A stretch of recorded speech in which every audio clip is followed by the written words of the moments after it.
दोस्तों किसी ना किसी बैंक में आपका सेविंग अकाउंट जरूर होता होगा। बचत खाते का इस्तेमाल आजकल महिलाएं भी करती है। यूपीआई ट्रांजैक्शन से आपका कोई ना कोई बैंक अकाउंट जरूर जुड़ा हुआ होगा।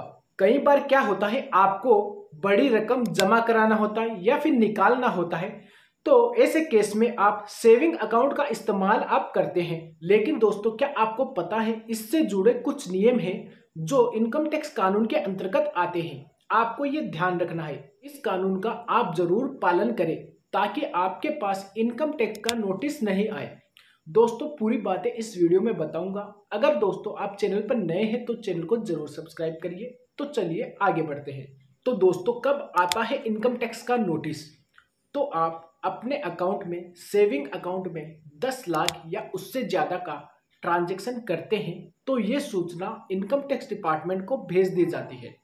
जी हाँ दोस्तों, बैंक द्वारा इनकम टैक्स डिपार्टमेंट को भेज दी जाती है। आपने जो ट्रांजैक्शन किया है वो अपनी आईटीआर में शो नहीं करते, यानी कि आईटीआर में नहीं दिखाते, तो दोस्तों फिर आपके घर नोटिस आ सकता है। जी हाँ दोस्तों, नोटिस जरूर आएगा।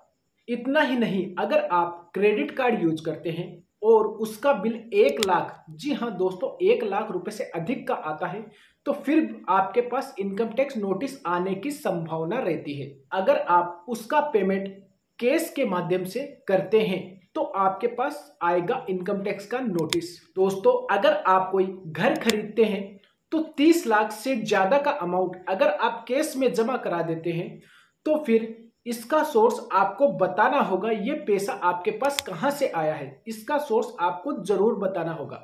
तो ये सब पूछने के लिए इनकम टैक्स डिपार्टमेंट आपको नोटिस भेजेगा और उस नोटिस का आपको रिप्लाई करना होगा। तो दोस्तों फिर आप इनकम टैक्स नोटिस से कैसे बच सकते हैं? अगर हम सामान्य बैंक अकाउंट की बात करें, सेविंग अकाउंट की, उसमें चाहे आप कितना पैसा जमा कराओ या कितना पैसा निकालो, कोई भी लिमिट नहीं होती। लेकिन इसका विवरण आपको अपनी इनकम टैक्स रिटर्न में देना होता है। हालांकि आप बैंक ब्रांच में जाकर नकद पैसा निकालने और जमा करने की सीमा पूछ सकते हैं, उसकी सीमा निर्धारित होती है। इसके अलावा अगर आप चाहें तो चेक के माध्यम से या ऑनलाइन माध्यम से 1 रुपया या 1000 रुपए या लाख रुपए या करोड़ रुपए आप जमा कर सकते हैं या निकाल सकते हैं, तो कोई फर्क नहीं पड़ता। आप इसका बैलेंस भी बरकरार रख सकते हैं अपने बैंक अकाउंट का। बैंक क्या करता है, एक फाइनेंशियल ईयर का रिकॉर्ड इनकम टैक्स डिपार्टमेंट को भेज देता है।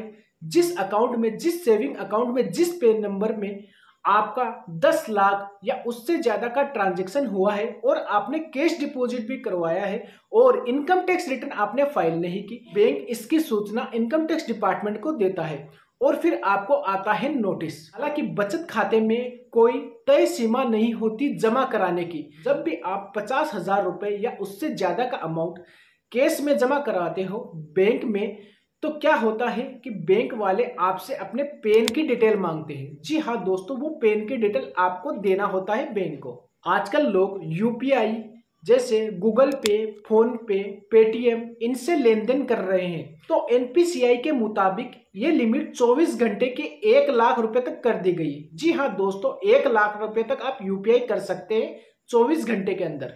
दोस्तों इसी वीडियो से रिलेटेड और वीडियो हमने हमारे चैनल पर बना रखी है, तो वो वीडियो हमारे चैनल पर आप जाकर देख सकते हैं और डिस्क्रिप्शन में उनका लिंक दे दूंगा, तो आप वहां जाकर वो वीडियो देख सकते हैं। दोस्तों अगर ये वीडियो आपको अच्छी लगी है तो चैनल को जरूर सब्सक्राइब करिए और इस वीडियो को लाइक और शेयर जरूर करिए।